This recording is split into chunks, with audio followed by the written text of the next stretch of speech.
5वा वाढदिवस आणि आईंचा 7वा वाढदिवस आहे. ही जन्मतारीख खरी कुणाचीच नाही, आज बहुतेक जणांचा वाढदिवस आहे.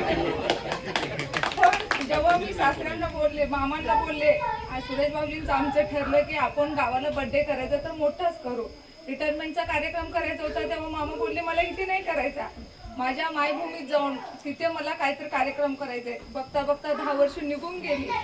मग आमचे 1 जूनला अचानक मुलांना सुट्ट्या लागल्या. म्हटलं चला आज आपण करायचा तर कार्यक्रम मोठाच करूया.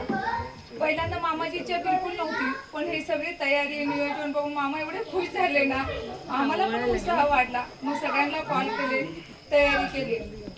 मी जेव्हा लग्न होऊन आले, मी खेडेगावातून आलेली, शेगावमधून, फक्त माझं ग्रॅज्युएशन झालेलं. मला ट्रेन कशी पकडायची माहित नव्हती, मला घरची लादी सुद्धा पुसायची माहित नव्हती बरं का.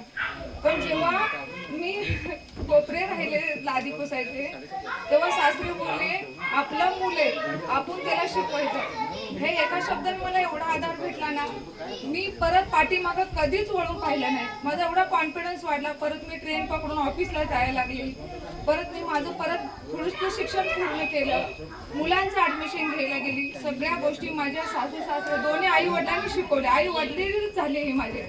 जेवढं माझ्या आई वडिलांनी शिकवलं नव्हतं. मी अजून माझ्या वडिलांना बोलायला घाबरते, पण माझ्या सासऱ्यांना बोलायला मला कधीच भीती वाटत नाही. जे काही माझ्या मनातलं असेल ते सगळं सांगते. आता मी 20 वर्ष यांच्या सोबत राहिले.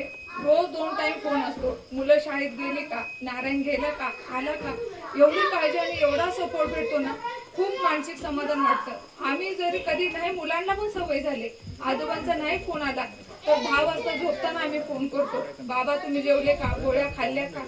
एवढी आपुलकी आणि एवढी प्रेमळ कुटुंब आहे ना, आम्हाला वाटतच नाही आम्ही बाहेरून आलो.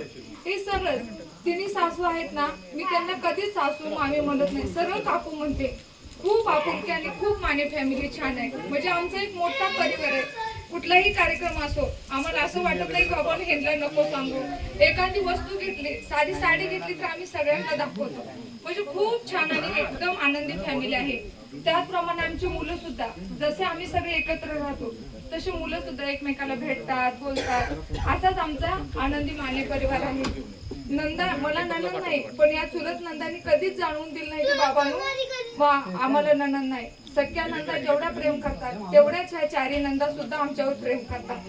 वहिनी वहिनी म्हणून सगळ्या गोष्टी विचारतात, आनंदाने सांगतात. ही खूप मोठ्या आनंदाची गोष्ट आहे. आणि आम्हाला पण वाटतं हा बाबा, रेखा आमचे, सविता आमचे, संगू आमचे, कविता आमचे. खूप म्हणजे एकदम छान वाटतं हे फॅमिलीचं. तर तुम्ही सगळेजण आमच्या शब्दांना मान देऊन इथे आलात.